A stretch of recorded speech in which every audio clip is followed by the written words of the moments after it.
Welcome students. Now today we will continue our chapter 11 and our today's topic is propagation of light. Okay. Now first of all let us learn what is propagation actually. So propagation means how a light travels. Okay.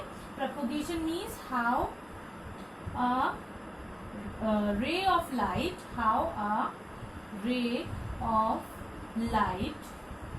travels. Okay.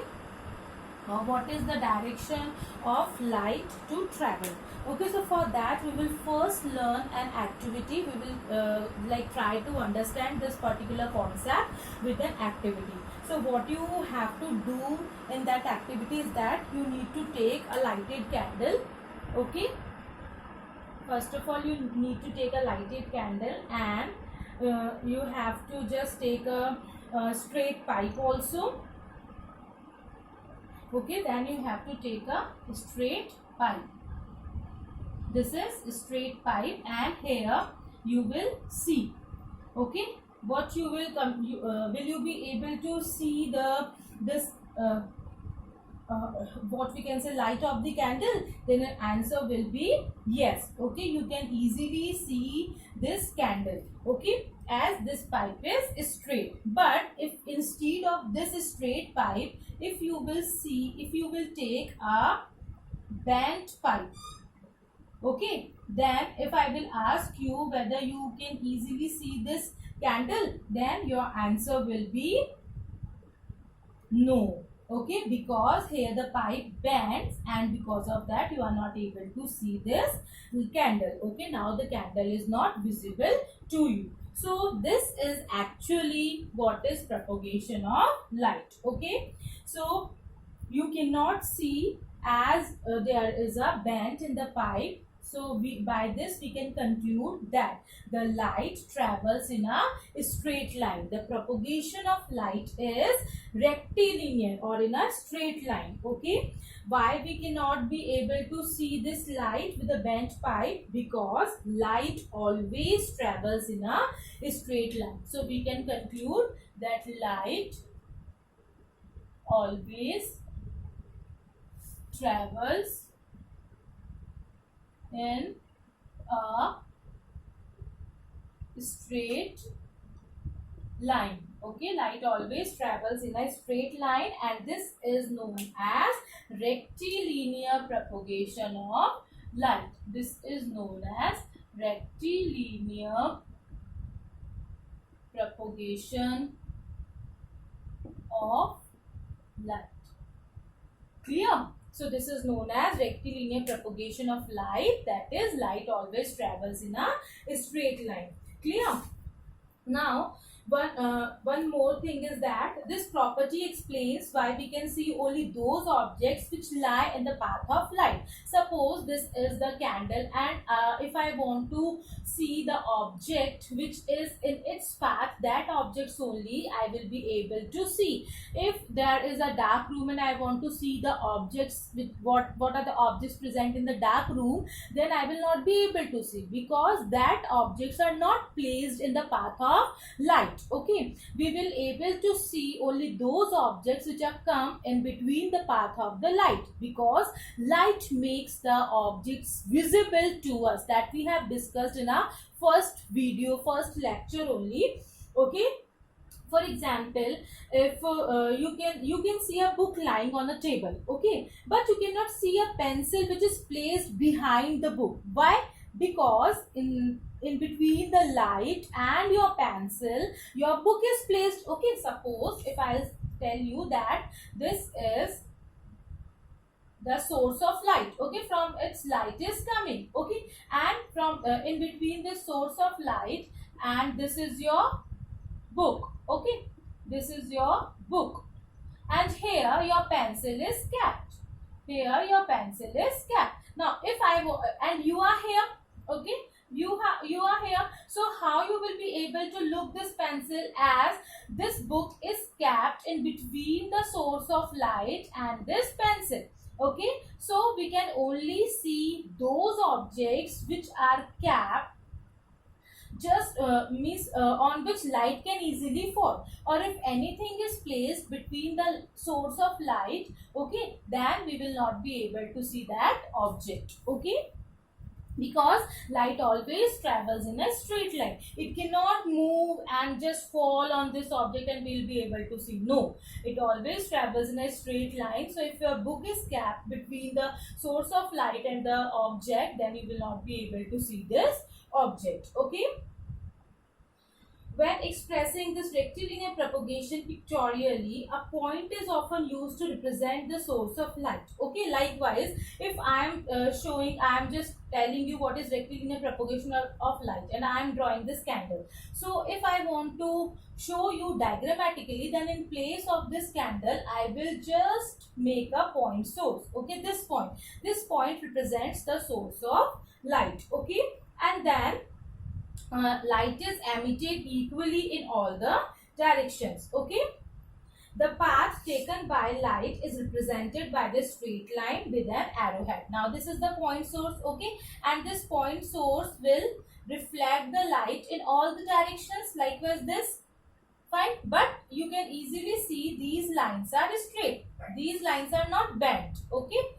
That means the light travels from this point source. The light will move in all the directions. It will this point source will give the light in all the directions, but in a straight line. Okay, and these lines with an arrowhead shows the direction of the light. Like this light ray will move. It is coming from this point source and moving in this direction. Okay.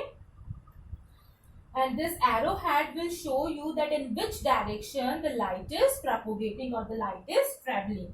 Yeah. So based on that, like how we call them, what we call the ray of light or a beam of light, on that light has, like we can say there are two words, that is a ray and a beam.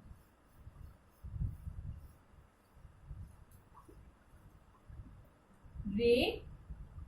What is ray? Ray is actually a single line with a arrowhead. Okay, a thin straight line with an arrowhead.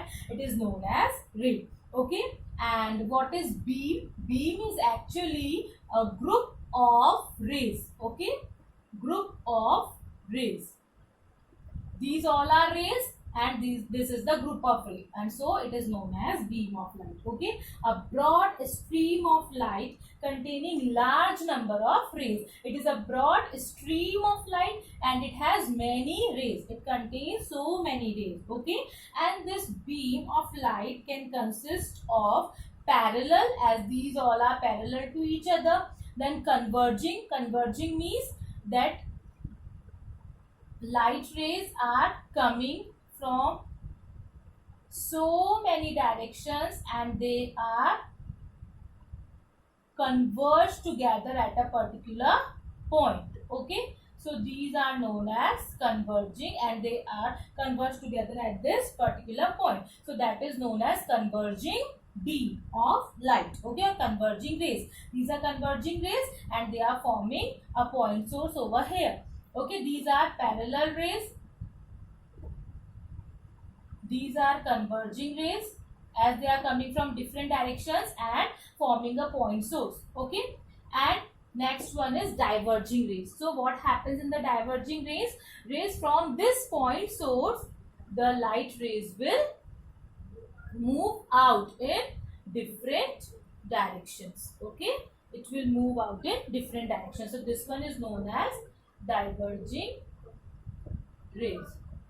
Okay, this one is known as diverging rays. Okay, when the light rays will which is spread out from a point source. This one is point source. From this point source, the rays are spreading out in the different directions. And in the converging rays, from the different directions, the rays are coming and forming a point source. Okay, meet at a point and form a point source. Okay, that is known as converging rays. Now next to it is a next topic, that is nature of objects.